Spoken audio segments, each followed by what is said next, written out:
বাড়ির মালকিন সুতপা ম্যাডাম বললেন, কাবেরী, আজ একটু তাড়াতাড়ি রান্নাটা বসিয়ে দিও। আজ আমার বড়দি আসছে 4 বছর পর, তাও আবার সপরিবারে। আমি জানি দিদিভাই, আমাকে তুতুল এসে বলেছে আজ ওর বড় মাসিমণি আসবে। ও তাই নাকি? তা কাবেরী, তুমি তাহলে আজ রান্নার দিকটা দেখো, বাকি সব আমি করে নিচ্ছি। তুতুলকে আজ তোমাকে দেখতে হবে না। তুমি বরং আজ ভালো করে তোমার যা যা ইচ্ছে হবে তাই রান্না করো, যেন সবাই আঙুল চেটে খায়। আমার তো জল খাবার বানানো হয়ে গেছে, দুপুরে রান্নাটাও বসিয়ে দিয়েছি। দাদাবাবুকে 1 কাপ চা বানিয়ে দিয়েই আমি তুতুলকে স্নান করিয়ে দেব। তুমি বরং তুহিনকে নিয়ে একটু বসো, আর কিছুদিন পর তো তুহিনের মাধ্যমিক পরীক্ষা। কাবেরী কথা বলতে বলতেই তুহিনকে দুধ কর্নফ্লেক্সটা দিয়ে এলো। কাবেরী এ বাড়িতে রান্নার কাজ করে, শুধু যে রান্নার কাজই করে তা নয়, বলতে গেলে কাবেরী বাড়ির সব কাজই করে। রবিবাবু এবং তার স্ত্রী সুতপা দুজনেই শিক্ষকতা পেশায় চাকরি করে। তাদের 1 ছেলে 1 মেয়ে, তুতুল ও তুহিন। তুতুল হলো এ বাড়ির সবচেয়ে ছোট কাজের মানুষ, যাকে নিয়ে সারা দিন কেটে যায় কাবেরীর। আজ কাবেরীর দিদি ভাইয়ের বড় দিদি আসছে, বিদেশে থাকে, তাও আবার 4 বছর পর। সকাল থেকে তারই আয়োজন করতে ব্যস্ত কাবেরী। হঠাৎ ফোন বেজে উঠল। মা মা, বড় মাসিমণি ফোন করেছে, বাড়িটা চিনতে পারছে না, বলছে বাবাকে বলো একটু এগিয়ে নিয়ে যেতে। তুহিন এদিক ওদিক বাবাকে না পেয়ে বাবা বাগানে আছে দেখে ফোনটা রেখে নিজেই গেল মাসিমণিকে আনতে। প্রায় 10-15 মিনিট পর মাসিমণিদের নিয়ে তুহিন বাড়ি ফিরল। কতদিন পর সুতপা, তোকে দেখছি খুব রোগা হয়ে গিয়েছিস আগের থেকে। তো হ্যাঁ রে, তুতুল সোনা কই? তাকে তো এখনো সামনে থেকে দেখিনি। সবাই আছে বড়দি, তুমি আগে ভেতরে এসো তো। মৌ আর বাবাই কোথায়? এসেছে এসেছে, সবাই এসেছে। ওরা পেছনে আসছে ওর বাবার সাথে, আমি আগে আগে চলে এসেছি। হঠাৎ পেছন থেকে মাসিমণি বলে জড়িয়ে ধরলো পাপাই। মাসিমণি, খুব মিস করেছি তোমাদের 4 বছর। বাবা মা তো ইন্ডিয়াতে আসতেই চাইছিল না, আমি জোর করে নিয়ে এলাম। আচ্ছা আচ্ছা, সব কথা শুনবো। এখন তাড়াতাড়ি ফ্রেশ হয়ে নাও, অনেকটা রাস্তা এসেছো, একটু খেয়ে নাও, তারপর জমিয়ে গল্প হবে। কাবেরী শরবতের গ্লাসগুলো সবার হাতে হাতে দিয়ে বলল, বড়দি ভাই, শরবতটা খেয়ে নিয়ে তারপর ফ্রেশ হতে যাবেন। রোদে গরমে এসেছেন তো, ঠান্ডা খেলে একটু ভালো লাগবে। শরবত খেয়ে সবাই ফ্রেশ হয়ে টেবিলে বসলো। কাবেরী জল খাবার সব গুছিয়ে রেখেছে টেবিলে। পাপাই তো লুচি আলুর দম দেখে নিজেকে আর সামলাতেই পারছে না। পাপাই মৌ লুচি আলুর দম আর গোবিন্দভোগ চালের পায়েস খেয়ে বলল, মাসিমণি, তোমার হাতে রান্না কত বছর পর খেলাম। মা তোমার মতো এত সুন্দর রান্নাই করতে পারে না। না রে পাপাই, এগুলো কিন্তু আমি করিনি, এগুলো কাবেরী মাসিমণি করেছেন। তুহিনও বলে, জানিস মা, তুমি এত ভালো রান্না করতে পারো না। সত্যি কাবেরী, তোমার হাতে রান্না খুব সুন্দর। কতদিন পর গোবিন্দভোগ চালের পায়েস খেলাম, তাও এত সুন্দর, কি যে ভালো লাগলো খেতে। কথা শেষ করতে না করতেই কাবেরী বলল, আর একটু দেবো বড়দি ভাই? পাপাই, মৌ, তোমাদের আর একটু লুচি আলুর দম দিই? না না মাসিমণি, আর খেতে পারবো না, আবার পরে খাবো। সবাই খাওয়া শেষ করে উঠে গল্পের আসর বসিয়েছে। কত বছর পর 2 বোনের দেখা হয়েছে। ওদিকে ভাই বোনগুলো এত বছর পর নিজেদেরকে কাছে পেয়ে আজ আনন্দের যেন সীমা নেই। কাবেরী রান্নাঘর থেকে একবার করে উঁকি মেরে দেখছে আর মনে মনে ভাবছে, আমার বোনটাও যদি থাকতো, তাহলে আমিও দুটো মনের কথা বলতে পারতাম, এমনভাবে হাসাহাসি করে আনন্দ করতে পারতাম। এদিকে ঘড়ির কাঁটা 2টো পেরিয়ে গেছে, কারো খেয়াল নেই। 3টে ঘরে 3 রকম গল্পের আসর। একটা ঘরে 2 বোন, মাঝের ঘরে ভাই বোনেরা, সদর ঘরে 2 দাদাবাবু। কাবেরী হঠাৎ ডাক দিল, তুতুল, তুহিন, পাপাই দাদা মৌদিকে নিয়ে টেবিলে এসো, খেতে হবে। কাবেরীর ডাক শুনে তুতুলের মা বেরিয়ে এসে বলল, হ্যাঁ কাবেরী, তুমি বাচ্চাগুলোকে খেতে দিয়ে দাও, ওরা খেয়ে নিক আগে। সবাইকে খাবার গুছিয়ে দিয়ে তুতুল ছোট, তাই তুতুলকে কাবেরী খাইয়ে দিল। তুতুল কাবেরীকে ছাড়া কোনো দিনই ভাত খেতে চায় না। বড্ড বায়না করে। বাচ্চাগুলোর খাওয়া দাওয়া হয়ে গেলে কাবেরী বলল, দিদি ভাই, দাদাবাবুদের ডেকে নিয়ে এসো, সবাই একসাথে বসে পড়ো, অনেক দেরি হয়ে গেছে। কাবেরী সব রান্না সুন্দর করে টেবিলে সাজিয়ে দিল। সবাই একসাথেই খেতে বসে গেছে। সুতপা ম্যাডাম হঠাৎ বলল, সবার খাবার তো দিয়ে দিয়েছো, এবার তোমার খাবারটাও নিয়ে এসো, বসে পড়ো, বেলা পেরিয়ে যাচ্ছে, কিছু লাগলে আমরা নিয়ে নেব, তুমি এসে বসে পড়ো। কাবেরী রান্নাঘর থেকে এসে নিজের খাবারের প্লেটটা টেবিলের উপর রেখে চেয়ারে এসে বসলো। এমন সময় হঠাৎ করে সূচনা ম্যাডাম বলে উঠল, আরে আরে, কি করছো? তুমি কি আমাদের সাথে এই এক টেবিলে বসে খাবে নাকি? কি রে সুতপা, ও কি আমাদের সাথে এখানেই বসে খাবে? হ্যাঁ রে বর্দি, কাবেরী আমাদের সাথে রোজ এক টেবিলে বসেই খায়। কি বলছিস সুতপা? একটা কাজের মেয়ে, সে কিনা বাড়ির মালিকের সাথে একই টেবিলে বসে খাবে? কাবেরী কথাগুলো শুনেই খাবারের প্লেটটা নিয়ে উঠে চলে গেল। রান্নাঘরের এক কোণে বসেই খেতে শুরু করলো কাবেরী। সুতপা ম্যাডাম খাবার টেবিল থেকে উঠে এসে কাবেরীর প্লেটটাকে নিয়ে কাবেরীকে তুলে নিয়ে টেবিলের দিকে গেল।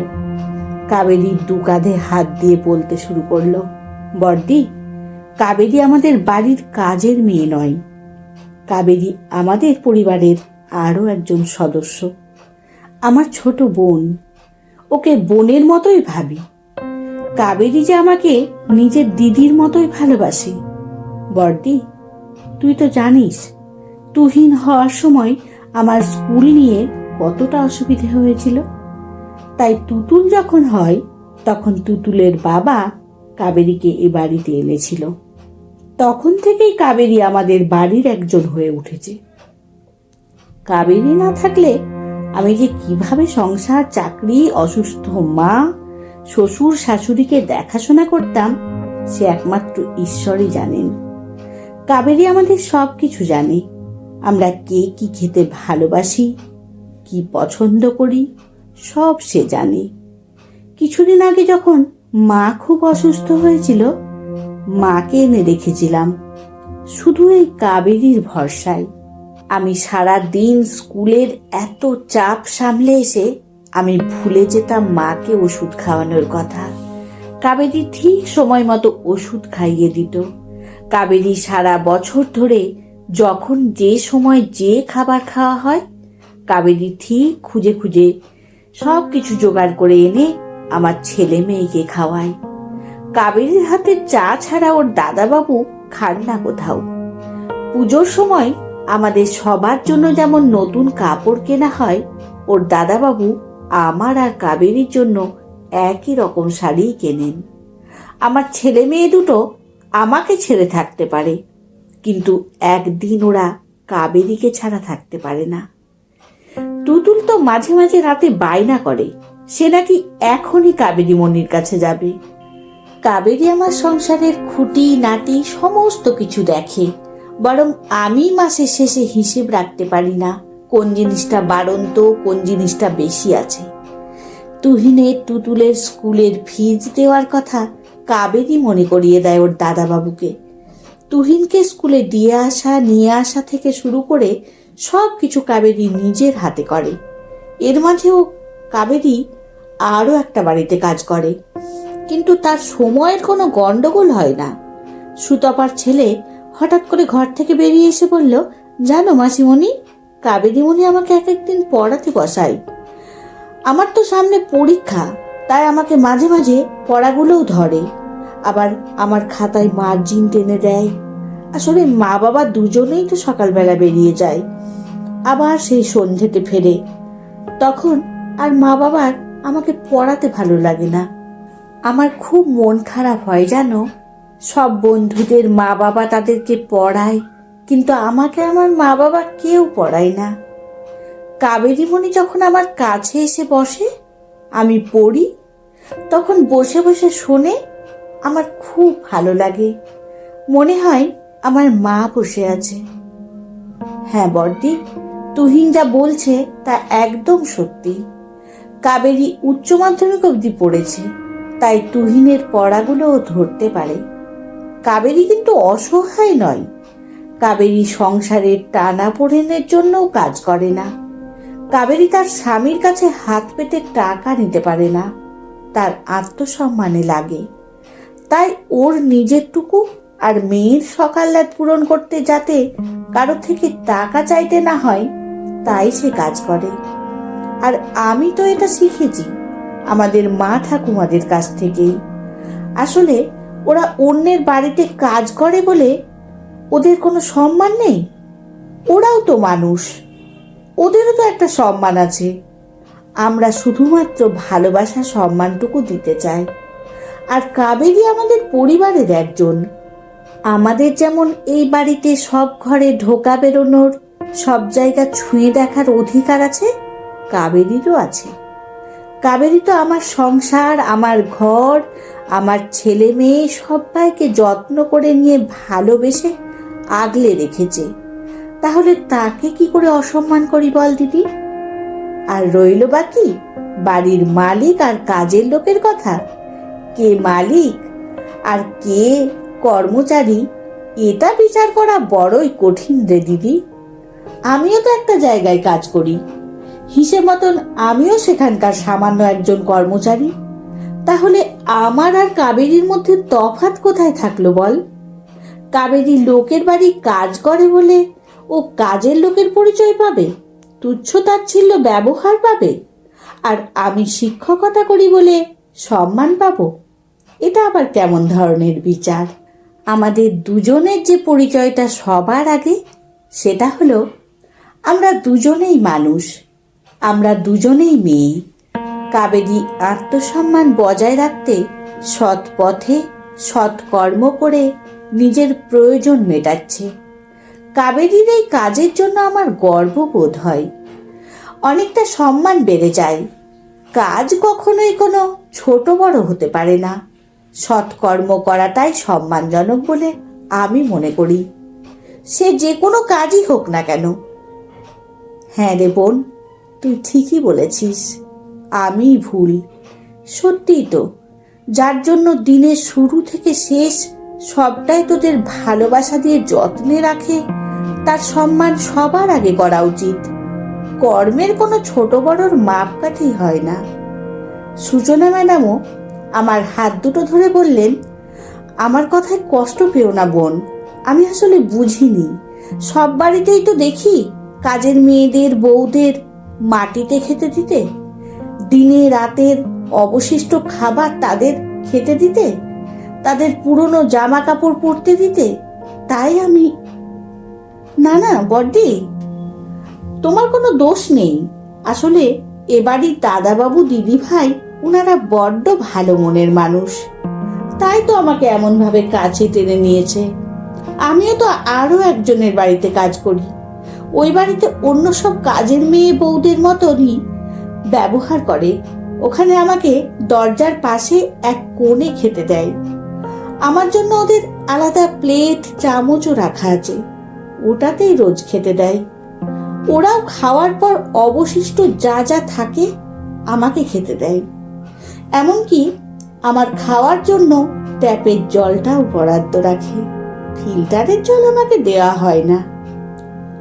আমিও মাঝে মাঝে অবাক হয়ে ভাবি, দুটো বাড়ির মানুষের মধ্যে কত ফারাক, অথচ দুটো বাড়ির মানুষই এক পেশায় যুক্ত, একই শিক্ষায় শিক্ষিত। আমি কিছু মনে করিনি বর্দি ভাই।